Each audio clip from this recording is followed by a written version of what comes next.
Hello everyone, I'm the Xavier456, and today we're doing something quite different for this channel.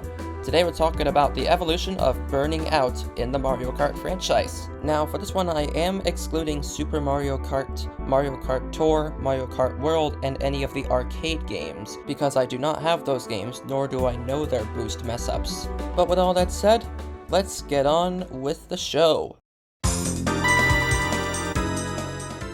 Let's start with the second game in the franchise, Mario Kart 64, released in 1996. It takes racing to a new level with 3D tracks. Not only that, it also has a pretty interesting boost start mess up. For example, you can do this when you are just about to be put on the ground, and when you do, your kart will be swaying side to side. But of course the more classic way is just to hold down the accelerator too early. And when you do, like in this clip, both karts are swaying side to side. In fact, if you look at the mini-map, you'll notice that even the karts on the map are swaying too, which makes it all the more hilarious. Bringing back the tradition of the first game, we have Mario Kart Super Circuit, released in 2001 for the GBA.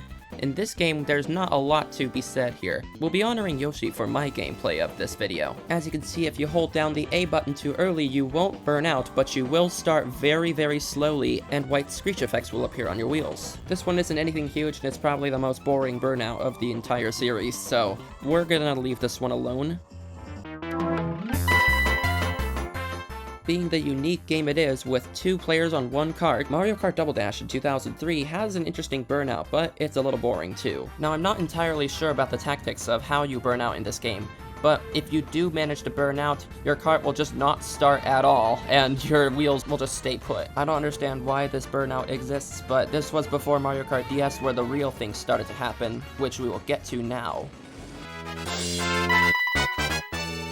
This game came out on my birth year, and in 2011 was when I finally picked it up, and it was the second Mario Kart game that I've ever played. This game probably has one of the more famous burnouts in the franchise. Just start holding the A button anytime before the 2 pops up, and just like in Mario Kart 64, your kart will start swaying side to side, but this time smoke appears and your character will be doing the damage animation. Of course, a funny and famous glitch you can do with this burnout is by holding A, B, and any direction on the D-pad, and your character will start spinning around 360 degrees while their arms flail in the air. Yeah, it's a really pointless glitch, but is it hilarious to look at?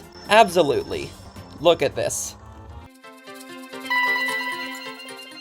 We are talking childhood here, folks. This is the first Mario Kart game I ever put my hands on, Mario Kart Wii from 2008. I am an officially designated Wii kid, so I would see no reason to leave this one out. Although the concept of this burnout is quite similar to its predecessor, Mario Kart DS. If you hold the 2 button anytime before the 2 comes up, your kart or bike will start swaying side to side. Unfortunately, you cannot do a glitch with this one. They seem to have found out that there was a problem in the last game. You'll also notice that your character doesn't do a damage animation. In fact, if you hit the A button to switch the camera while you're burning out, you'll notice your character is sad.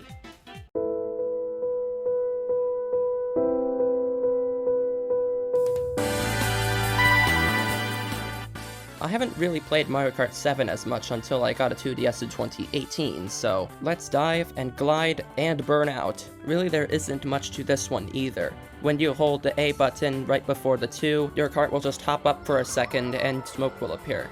This burnout is actually a bit shorter than its predecessors, so it's not gonna kill you a bunch as it did in the past, but even still. When I got a Wii U, Mario Kart 8 was bundled with it. But my brother has a Switch, but we didn't download Mario Kart 8 Deluxe on it, so we're gonna see the Wii U for this gameplay. This one kind of takes Mario Kart 7's burnout to a new level. If you once again hold the A button before the 2 even comes up, your kart will now start shaking, and your character will be doing their damage animation. It's definitely not huge, but it's one of the more humorous ones we've seen so far. Although about my brother's Switch, I did get Mario Kart Live Home Circuit for Nintendo's 35th anniversary. This game transforms the classic Mario Kart experience into the real world. But yet burnout is quite similar to that in Mario Kart 8. However, the only thing that's animated here is Mario, because of course the kart is where your camera is. In this one, Mario definitely looks frustrated. He is really angry that he just messed up the start.